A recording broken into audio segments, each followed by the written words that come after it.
Well, they say that the key to successful decorating is in the preparation. I think that's absolutely true, but when you do need it, you really do need it. What do the preparation products actually do? Well, starting with, if you're painting onto an unpainted surface, such as a bare piece of wood, or indeed metal or melamine, you do need a suitable primer. And there are specific ones on the market for the particular purposes. Obviously, once you've got a primer on, what does that do? It sinks in, gets a real good key to the surface, enabling the next coats to sit on top of that more successfully.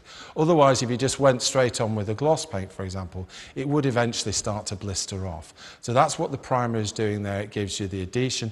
Also, it enables you to get good protection on the surface. So moving on from primers, the next stage in the process would be the undercoats. Undercoats tend to have more pigment in them. They enable you to obliterate from one colour to the next colour. Particularly useful if you're painting from a darker shade onto a lighter shade over the top.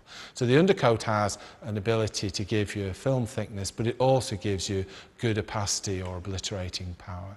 Therefore, then giving you a great foundation to put the decorative top coats over the top. There are quite a lot of different types of preparation products in the marketplace. A couple that I'm going to introduce you to is one called Base Coat. This is a fantastic product for painting over real dark shades of emulsion on the walls or ceilings. It also is great for painting over wallpaper where you want to put a lighter shade of emulsion over the top. One of the other products that sometimes we find difficulties when we're painting on a ceiling with a regular emulsion is you get a lot of spatter on there. So especially formulated ceiling emulsions which enable you to paint on with reduced spatter.